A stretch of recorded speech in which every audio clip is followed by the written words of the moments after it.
আমার আল্লাহ যদি তোমরা যদি ভালো কাজ করো আসরের ময়দানে তোমাদেরকে ভালোর প্রতিদান দেওয়া হবে, আর যদি তোমরা মন্দ কাজ করো আসরের ময়দানে তোমাদেরকে মন্দের প্রতিফল দেওয়া হবে।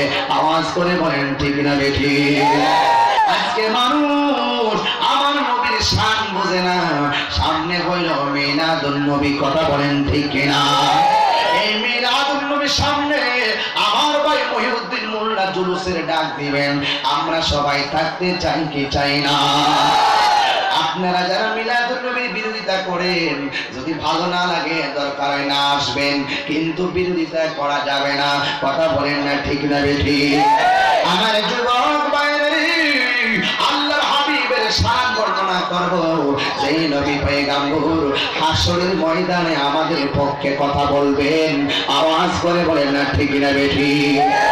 আজকে হাসরের ময়দানে আল্লাহর দরবারে জবাব দিতে হবে, এই জন্য আপনারা নামাজ ছাড়তে পারবেন না।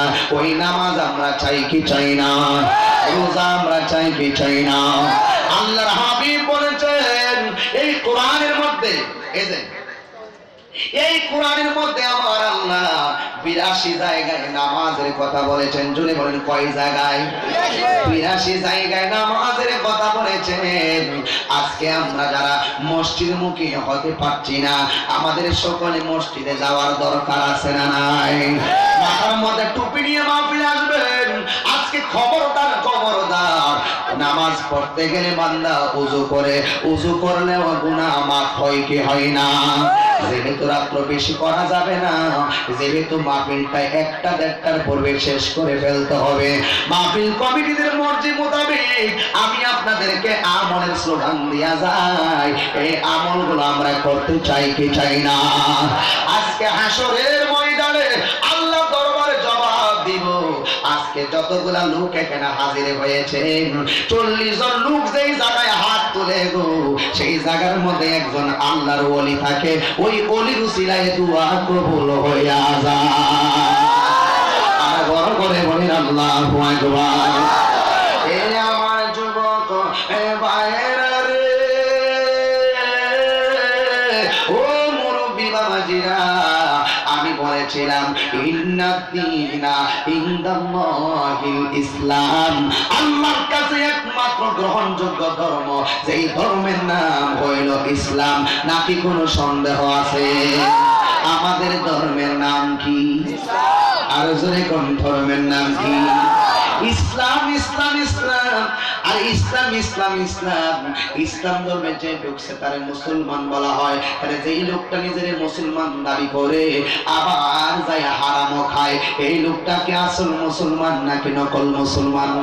যেই লোকটা নিজেকে মুসলমান দাবি করে আবার মায়ের বুকের মধ্যে লাথিও মারে, এই লোকটা কি আসল মুসলমান নাকি নকল মুসলমান?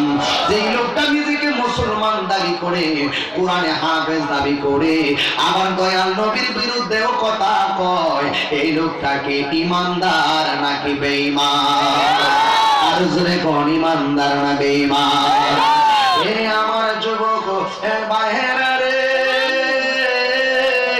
নবীর সঙ্গে বেয়াদবি চলবে না গো।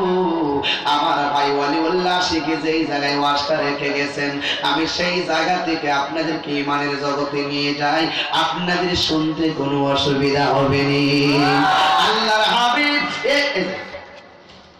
আল্লাহর হাবিবকে এইভাবে একটা দুলনার মধ্যে ছোটবেলায় শোয়াইছে গো। এই দুলনাটা এমন ভাবে ঝড় নাই, বৃষ্টি নাই, তুফান নাই, কোনো কিছুই নাই। এখান থেকে ওয়াজটা আমি শুরু করে দিলাম। আল্লাহর হাবিবের ঝড় নাই, বাদলা নাই, বৃষ্টি নাই গো, বিনা বাতাসে নবীর দুলনা মুবারক নড়াচড়া করে।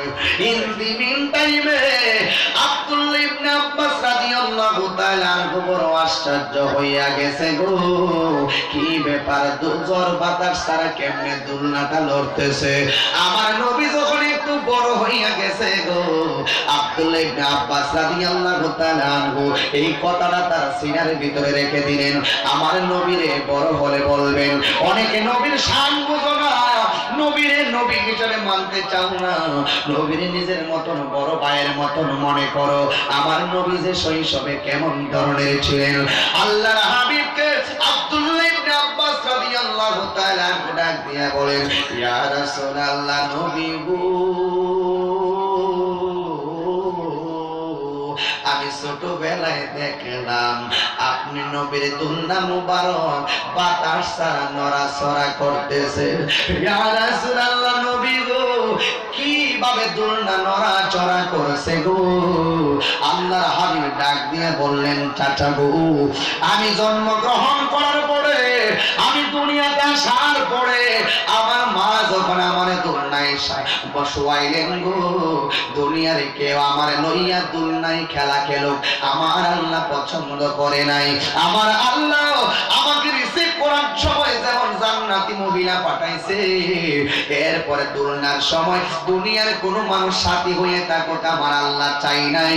এই জন্য চাচা, আপনি যে দেখেছেন দুলনা মুবারকটা লড়তেছে, এই দুলনা মুবারক দুনিয়ার কোনো বাতাসে নড়াচড়া করে নাই, দুলনাটাই একটা ফেরেশতা লড়াইছে, যার নাম হইল হযরতে জিবরাইল। আর বড় করে কোন আল্লাহু আকবার।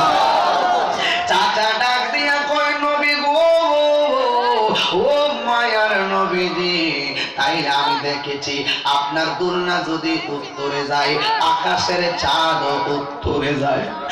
আপনার দুলনা যদি দক্ষিণে যায়, আকাশের চাঁদ দক্ষিণে যায়।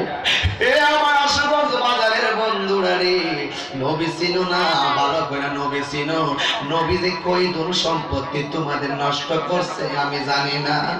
আমার নবী কি ক্ষতিটা তোমাদের এমন করলো? আল্লাহর হাবিব ডাক দিয়ে কয়, চাচা গো, আমার ফেরেশতারা আমার দুলনায় খেলছে, এই খেলার সাথে দুনিয়ার কোন মানুষ হয়ে যায় আমার আল্লাহ এটা পছন্দ করে নাই। আপনি যে দেখেছেন আকাশের তারকাগুলো লড়ছে গো, আকাশের চাঁদটা লড়ছে, আমার আল্লাহ চাঁদের আমার খেলার দর্শক বানাইয়া দিছে। আর বড় করে বলেন আল্লাহু আকবার। একবার নবীর চেহারা মুবারকের দিকে তাকাই গো, আর একবার নবীর কপাল মুবারকের দিকে তাকাই রে, দেখতাছে আকাশের চাঁদের চাইতে কোটি গুণ সুন্দর হলো আমার দয়াল নবী মায়ার নবীর চেহারা মুবারক।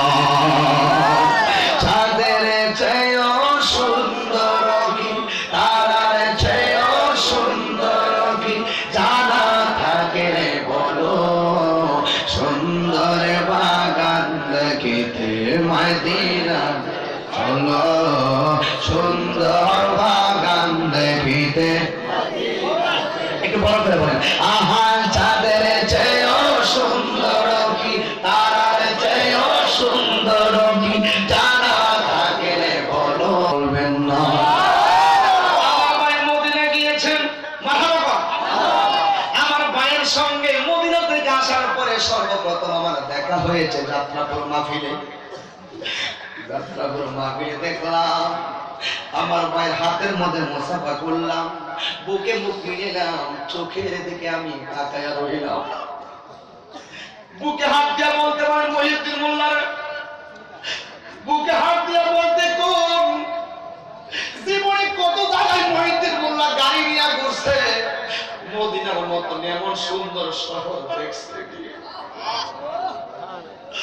মদিনার মতো এমন সুন্দর জায়গা নাই, মদিনার মতো এত সুন্দর জায়গা নাই রে আশুগঞ্জের বাসী। আমি তাহির মদিনায় যাইতে পারলাম না। আল্লাহ কসম করে বলি, হাজী সাহেবদেরকে মহব্বত করবেন। আমি তাই চোখের দিকে তাকায় মনে মনে কল্পনা করলাম, আমার চোখ তো নবীর রওজা দেখে নাই, আমার ভাইয়ের চোখ তো নবীর রওজা দেখে, আমার ভাইয়ের চোখ মদিনা দেখছে। যে চোখ মদিনা দেখছে, এই চোখের দাম কম না বেশি। এই জন্য হাজীদেরকে মহব্বত করবেন।